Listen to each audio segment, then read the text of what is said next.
Australia के खिलाफ Melbourne के मैदान पर 26 तारीख से बॉक्सिंग डे टेस्ट मैच की शुरुआत होने वाली है और इसको लेकर दोनों ही टीमें जोरदार तैयारियों में लगी हुई हैं। दोनों टीमों की ये कोशिश है कि आखिरकार कैसे बॉक्सिंग डे टेस्ट मैच को जीता जाए, क्योंकि जिस भी टीम को बॉक्सिंग डे टेस्ट मैच जीतने का मौका मिलेगा उस टीम को एक गारंटी तो मिल जाएगी कि वो सीरीज नहीं हारने वाली है और इसके साथ ही साथ सिडनी में जाकर के वो सीरीज जीतने का भी ख्वाब पाल सकती है। और इसीलिए टीम इंडिया ने भी तैयार कर लिया है 150 यानी 150 का वो फार्मूला जिससे एक सेशन में ही ऑस्ट्रेलिया की टीम की हार होनी तय नजर आएगी।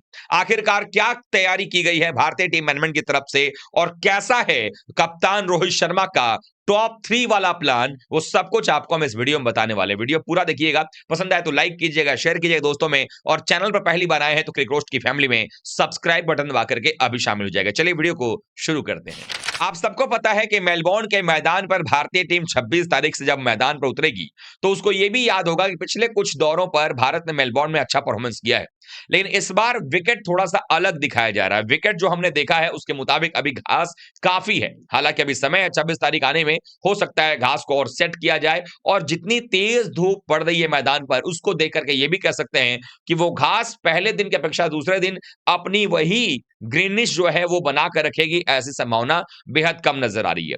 ऐसे में टीम इंडिया में क्या परिवर्तन होगा ये सब तो बात का सवाल है, लेकिन सवाल यह भी है कि ऑस्ट्रेलिया को हम हराएंगे कैसे। अपना जो आंकड़ा जो मेलबोर्न में बेहतर लगता है और ब्रिस्बेन टेस्ट मैच ड्रॉ करके जब हम यहां पर आए हैं तो ऑस्ट्रेलिया को कहीं ना कहीं एक तरीके से वो जो उनका मोराल ऊपर जाना चाहिए था वो नीचे की तरफ आया, क्योंकि वो जीते हुए मैच को ड्रॉ करते नजर आए हैं और भारतीय टीम हारी हुई बाजी को ड्रॉ करने में कामयाब रही है। और ऐसे में टीम इंडिया का मनोबल थोड़ा सा ऊपर होगा।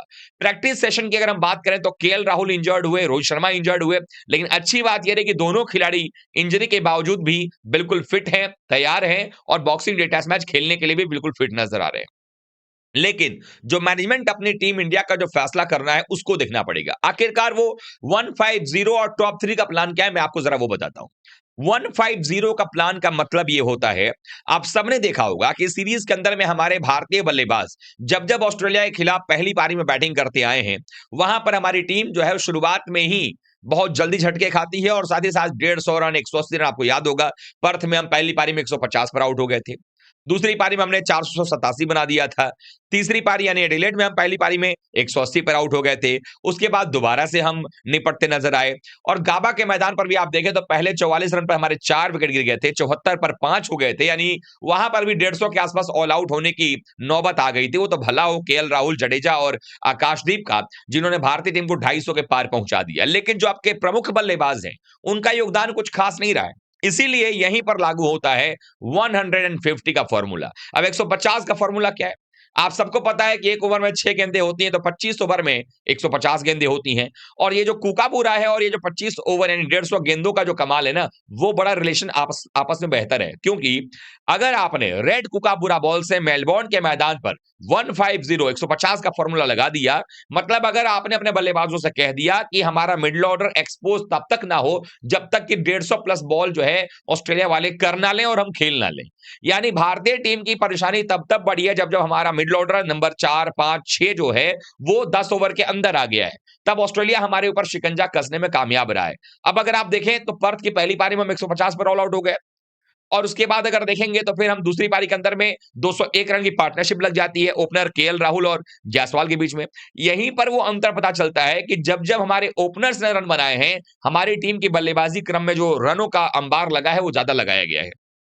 इसीलिए ये 150 का फॉर्मूला है। अब 150 के फॉर्मूले में होगा ये कि हमारे जो दोनों ओपनर्स होंगे उनको ये हिदायत दी गई है कि आप जा करके अपना विकेट बचाएं और कोशिश करें कि अपने विकेट को ना गंवाया जाए, ज्यादा से ज्यादा ओवर्स खेले जाएं ताकि हमारा जो मिडिल ऑर्डर है वो एक्सपोज ना हो। कोशिश ये हो कि 25 ओवर तक अगर भारतीय टीम जो है विकेट नहीं गंवाती है तो टीम इंडिया के पास में एक अच्छा मौका होगा मुकाबले को जीतने का, क्योंकि हम सबने देखा है ऑस्ट्रेलिया के बॉलर्स नई बॉल से ज्यादा घातक नजर आते हैं। एडिलेड टेस्ट मैच तो पिंक बॉल से था, उसका तो कोई जिक्र ही नहीं करना, बेकार है। लेकिन अगर आप देखें तो जो रेड बॉल की जब बात आती है, कूकाबूरा रेड बॉल की बात हम करते हैं, तो वहां पर होता यह है कि अगर आपने 25 ओवर तक, पहले 20-25 ओवर तक अगर गेंद पुरानी कर दिया, आपने विकेट नहीं गंवाया, तो फिर जो उसके बाद खेल होगा उसमें कामयाब होंगे। अब वो एक सेशन में कैसे ऑस्ट्रेलिया हारेगा जरा वो बता देता हूं। अब एक सेशन में कैसे हारेगा, आप सबको पता है कि जब तेज गेंदबाजी आक्रमण लगती है तो एक सेशन के अंदर में 25-26 ओवर ज्यादा का ओवर होता नहीं है। तो अगर भारत ने पहले 25 ओवर के अंदर में विकेट नहीं गिरने दिया, आपने रन भले ही 60 बनाया हो, 70 बनाया हो, लेकिन आपने विकेट नहीं गिरने दिया, तो जो सेकंड सेशन होता है बल्लेबाजी के लिहाज से वो काफी बेहतर होता है। गेंदबाज थके रहेंगे, गर्मी ऑस्ट्रेलिया के मेलबोर्न में ज्यादा पड़ रही है और गेंद भी पुरानी हो जाएगी, यानी कुछ भी चीज ऐसा नहीं होगा जो ऑस्ट्रेलिया के लिए पॉजिटिव हो। तो यहां पर भारतीय बल्लेबाज पे रन बना सकते हैं और उसके बाद नीचे क्रम के बल्लेबाज यानी जैसे नंबर 3 पर गिल आते हैं, 4 पे विराट आते हैं, 5 पे पंत हो गए, 6 नंबर पर रोहित आ गए, तो ये सारे बल्लेबाज भी रनों का अंबार लगाएंगे। और अगर आपने पूरे दिन बैटिंग कर लिया तो हो सकता है कि आपके 2 ही या 3 विकेट गिरे हों और आपने 350 रन बना लिया हो, अगले दिन आप 500 का स्कोर खड़ा करके आप डिक्लेरेशन दे सकते हो। तो ये सारी चीजें तभी होंगी जब आप पहला सेशन जीतोगे, इसलिए 150 का फॉर्मूला और पहला सेशन बहुत जरूरी है। अब टॉप 3 का जो प्लान है वो क्या है। अब टॉप 3 में कौन कौन बल्लेबाज बैटिंग करते हैं। ओपनर आपके जायसवाल और केएल राहुल हैं, इनको कोई छेड़छाड़ नहीं करेगा, यही दोनों ओपनिंग करेंगे। नंबर 3 पर आपने देखा होगा कि शुभमन गिल बैटिंग करते हैं, बट शुभमन गिल का परफॉर्मेंस उस लायक रहा नहीं है। वहीं रोहित शर्मा ओपनिंग छोड़कर नंबर 6 पर बैटिंग कर रहे हैं, इवन नंबर 5 पे भी नहीं आ रहे हैं। तो ऐसे में मैनेजमेंट का एक प्लान ये भी हो सकता है कि टॉप 3 में क्यों ना ऐसा किया जाए कि नंबर 3 पर रोहित शर्मा को भेजा जाए, ताकि ओपनर अगर दोनों अच्छे चल जाते हैं तो रोहित भी नंबर 3 पर आकर बेहतर कर सकता है। और क्या मालूम जब दूसरी नई बॉल आए वहां पर अगर रोहित शर्मा रहेंगे तो उनको ज्यादा परेशानी नहीं होगी, बजाय इसके ही कोई और बल्लेबाज रहेगा। और उसके बाद नंबर 4 पर विराट कोहली होंगे।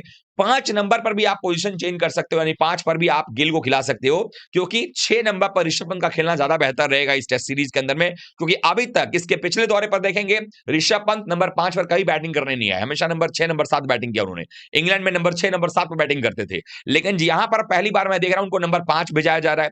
भारत में नंबर 5 खेलना अलग मुद्दा है, कोई दिक्कत नहीं, जडेजा साहब पहले आते हैं, लेकिन यहां पर नंबर 5 एक बल्लेबाज के रहते हुए खेलना शायद सही नहीं है। तो रोहित को या गिल को, जो भी नंबर 5 बैटिंग करेगा, उसको अगर देखा जाए तो उसको 5 खेलना चाहिए। अगर नंबर 3 पर रोहित खेलते हैं तो गिल को नंबर 5 खेलना चाहिए। नंबर 3 पर अगर गिल खेलते हैं तो रोहित को नंबर 5 आना चाहिए, ताकि ज्यादा देर भी ना हो और वहां पर आकर वो बैटिंग करें। और अगर एक बार भारतीय टीम अच्छे पोजीशन पहुंच जाए, फिर ऋषभ पंत भी अपने बल्ले का जौहर दिखा सकते हैं और ऑस्ट्रेलियन टीम को परेशान कर सकते हैं। तो ये था वो 150 का फॉर्मूला, जिसमें एक सेशन में ऑस्ट्रेलिया की टीम को आप परास्त कर सकते हो। और ये वही सेशन होगा जो आपको पहली पारी में ही इतना रन बनवा देगा, जिसके बाद आप टेस्ट मैच को कम से कम हारोगे नहीं, इवन सिर्फ और सिर्फ आप जीतने के बारे में सोचोगे। क्योंकि अगर आप 500 बनाओगे और ऑस्ट्रेलिया ही 500 बनाने जाएगा तो टेस्ट मैच ड्रॉ की तरफ चला जाएगा। तो मनोवैज्ञानिक बढ़त आपके पास होना चाहिए। और मेलबोर्न में बारिश नहीं होने वाली है, तो अच्छी बात यही है कि भारतीय टीम उसकी तैयारी करे। तो 150 का फॉर्मूला हो गया, एक सेशन में हम भारत जीत सकता है अगर फॉर्मूला अपनाए तो। और टॉप 3 पर जवाब दे यही है कि आप जाकर के कम से कम पहले 25-30 ओवर में एक विकेट से ज्यादा विकेट ना गिरने दिया जाए, और जितना ज्यादा बॉल अगर ये खेलेंगे उतना बेहतर जो है वो भारतीय टीम के लिए होता हुआ नजर आएगा। अब देखना ये होगा कि टीम इंडिया की रणनीति किस तरीके की होती है। रोहित शर्मा, केएल राहुल, जायसवाल, ये क्या टॉप 3 हमारे होते हैं, या आपको लगता है कि नहीं टॉप 3 में कोई बदलाव नहीं होगा, जायसवाल केएल के बाद नंबर 3 पर गिल ही आएंगे। वो जरूर लिखिएगा जो भी आपके मन में आ रहा हो इस टेस्ट मैच को लेकर के। अगर कोई आपकी आशंका है, कोई अगर आपको लगता है कि नहीं इस टेस्ट मैच में क्या कुछ और आपके नजर में हो सकता है, वो जरूर कमेंट करिएगा। वीडियो को लाइक कीजिएगा, शेयर कीजिएगा दोस्तों में, और चैनल पर पहली बार आए हैं तो क्रिकेट दोस्त की फैमिली में सब्सक्राइब बटन दबा करके अभी शामिल हो जाइएगा। मिलते हैं एक बार फिर से, तब तक आप सभी का बहुत बहुत धन्यवाद। थैंक यू सो मच दोस्तों।